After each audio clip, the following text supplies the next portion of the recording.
खौफ।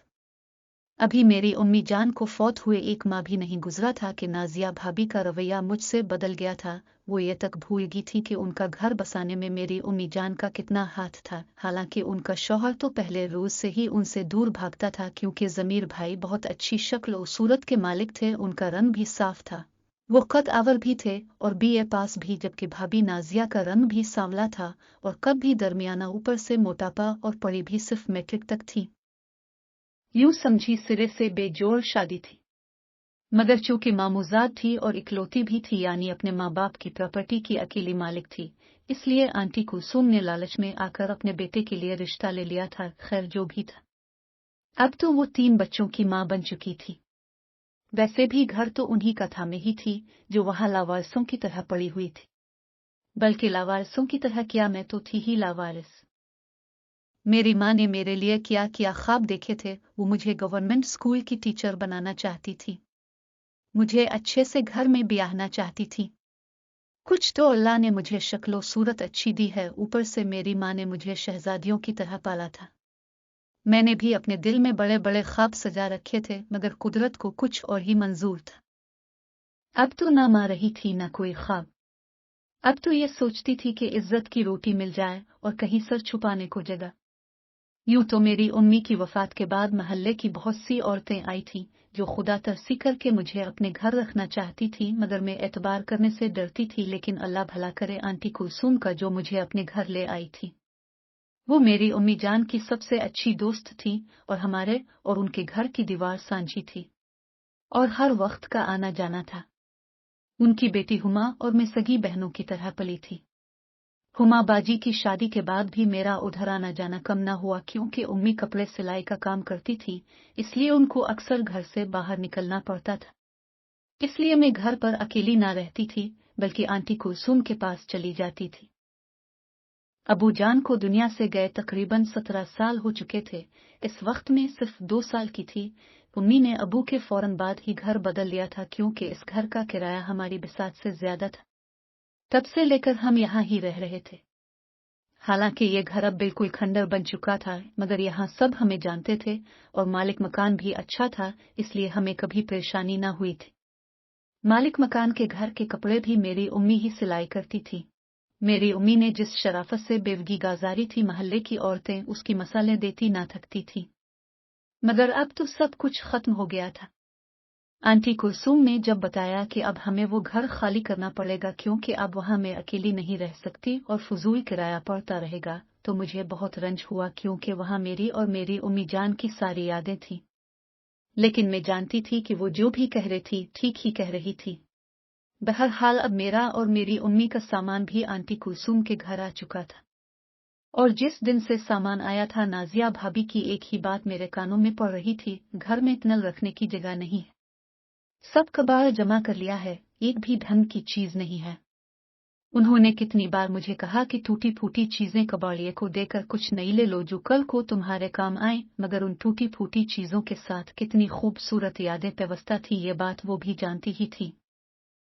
ताहम मैं उनकी बातों को दिल पर नहीं लेती थी और उनका यह एहसान मानती थी कि उन्होंने मुझे अपने घर में रहने की इजाजत दे रखी थी। शुरू के दिनों में तो वो अपने बच्चों से भी ज्यादा मेरा ख्याल रखती थी, मगर बाद में न जाने क्यों वो कुछ उखड़ी उखड़ी सी रहने लगी थी। खास तौर पर इस दिन से, जब से जमीर भाई ने मुझे समझाया था कि मुझे अब अपनी पढ़ाई पर ध्यान देना चाहिए। हर वक्त माँ को याद करके गमगीन रहने से कुछ नहीं होगा। दरअसल मेरे इम्तिहान में सिर्फ 3 माह रहते थे। ये मेरा B.Ed का आखिरी सेमेस्टर था। उन्होंने कहा कि मैं इम्तिहान दे लूं, इसके बाद वो मुझे किसी प्राइवेट स्कूल में टीचर लगवा देंगे। साथ ही मैं आगे भी पढ़ाई जारी रखूंगी, क्योंकि गवर्नमेंट स्कूल टीचर की जॉब के लिए आगे पढ़ना जरूरी था। बस इसी दिन से नाजिया भाभी के ज़हन में कुछ खटकने लगा था। हालांकि मैं और जमीर भाई बचपन से बहन भाइयों की तरह पले थे, उन्होंने कभी मुझ में और हुमा बाजी में फर्क नहीं किया था। वो उम्र में भी मुझसे 13-14 साल बड़े थे। उनके बच्चे भी मेरी गोद में पले थे, मगर नाजिया भाभी को कोई नहीं समझा सकता था। मैं तो जैसे तैसे गुजारा कर ही रही थी और हुमा बाजी से भी कभी नाजिया भाभी के रवैये की शिकायत नहीं की थी।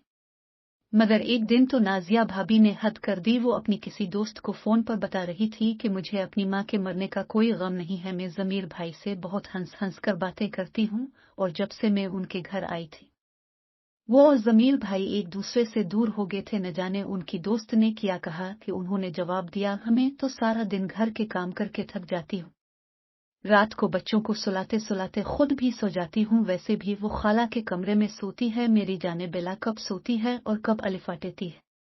और जमीर तो बरामदे में सोते हैं शुरू से। देखने में तो सब ठीक ही लगता है, अंदर की बात खुदा जाने। जहां तक फोन की बात है, इस पर अगर मैसेज वगैरह करते भी हूं तो मुझे क्या पता। सारा दिन तो पहनी के बहाने छत पर बैठी रहती है, मजाल है जो किसी काम को हाथ भी लगाती हो। फिर किसी बात के जवाब में बोले और जाएगी कहाँ, बिल्कुल आवाज है, आगे पीछे कोई नहीं है। इसकी माँ का कफन दफन भी हमने ही किया है। बस यूं समझो ये मुसीबत भरे महल्ले में से सिर्फ हमारे हिस्से में ही आई है। उनकी ये बात सुनकर मैं अपने कमरे में आ गई। मैं दरवाजा लॉक करके ज़ारो कतार रोने लगी। हालांकि मैं तो सारा दिन वक्फे वक्फे से काम में उनका हाथ बटाती थी। और रही बात ज़मीर भाई की, तो आज भी मुझे वो दिन याद है जब ज़मीर भाई उनको तलाक देकर पसंद की शादी करने लगे थे। तो आंटी कुलसूम रोते रोते मेरी उम्मी के पास आई थी और फिर मेरी उम्मी ने किसी तरह ज़मीर भाई को ऐसा न करने पर रजामंद किया था। और उम्मी की जिंदगी में नाजिया भाभी उनका बहुत एहसान भी मानती थी। मुझे अपनी सिसकियों में दरवाजे पर दस्तक की आवाज सुनाई दी। मुझे लगा आंटी कुलसूम होंगी या कोई बच्चा होगा, मगर अगले ही लम्हे में हुमा बाजी की आवाज सुनकर चौंक गई थी। ये तो हुमा बाजी की आवाज है, अब क्या करूं। मैंने जल्दी से आंसू साफ किए और खुद को संभाल कर उठी ताकि उनको शक न हो कि मैं रो रही थी। मगर जैसे ही मैंने दरवाजा खोला और उनकी पहली नजर मुझ पर पड़ी तो वो समझ गई और सवालिया नजरों से मुझे देखने लगी। मैंने फौरन कहा, आज उम्मी की बहुत याद आ रही थी, शुक्र है अब आ गई। तो उन्होंने बिला झिझक कहा, मुझे सब पता चल गया है जो आजकल तुम्हारे साथ इस घर में हो रहा है। अभी दिन ही कितने हुए हैं कि नाजिया भाभी का असल चेहरा सामने आ गया है। दिल तो चाहता है कि अभी और इसी वक्त भाई को सब कुछ बता दो, मगर क्या करूं, बच्चे रुल जाएंगे। इन मासूमों का कोई कसूर नहीं है, बेशर्मी की भी कोई हद होती है। कल ज़ैनब बाजी मिली थी, उन्होंने बताया था मुझे जो कुछ उन्होंने उनकी भाभी से बकवास की है तुम्हारे और भाई के बारे में। मैं अब आ गई हूँ, तुम्हें रोने की जरूरत नहीं है। हुमा बाजी की बातें सुनकर और भी फूट फूट कर रोई, मगर मैं किसी के घर में फसाद नहीं डालना चाहती थी। हुमा बाजी को देखते ही नाजिया भाभी काफी परेशान हो गई, लेकिन हुमा बाजी उनको कुछ खातिर में ना लाई। ताहम उनके आने से मेरे दिल को काफी तसल्ली हो गई थी। वो मेरी सगी बहनों की तरह थी। इस रात ज़मीर भाई और आंटी कुलसूम किसी रिश्तेदार की फोतगी पर अफसोस के लिए शहर से बाहर गए हुए थे। रात के खाने के बाद हमारी एक और दोस्त आ गई और तकरीबन रात 10 बजे तक मैं, हुमा बाजी और वो बातें करते रहे। इसने बातों बातों में मुझे समझाया कि मुझे इम्तिहान के बाद शादी कर लेनी चाहिए ताकि मैं अपने घर की हो जाऊं और नाजिया भाभी को ज्यादा बातें बनाने का मौका ना मिले। शायद इसने भी कहीं से नाजिया भाभी के अफसाने सुन लिए थे। इसने इशारे इशारे में मेरे लिए अपने देवर का रिश्ता भी तजवीज़ कर दिया था, मगर हुमा बाजी ने कहा कि मुझे अभी अपनी पढ़ाई पर ध्यान देने की जरूरत है, पहले अपने पैरों पर खड़ा होना जरूरी था। शादी बाद का मामला था, क्योंकि इससे पहले तो वो अपने देवर के निकम्मे होने का रोना रोती थी और आज अचानक इसकी तारीफों के पिल बांध रही थी। आसिमा के जाने के बाद हुमा बाजी अपने बेटे को सुलाने लगी और मुझे कहा कि मैं जल्दी ना सोऊं क्योंकि वो मुझसे कोई जरूरी बात करना चाहती थी।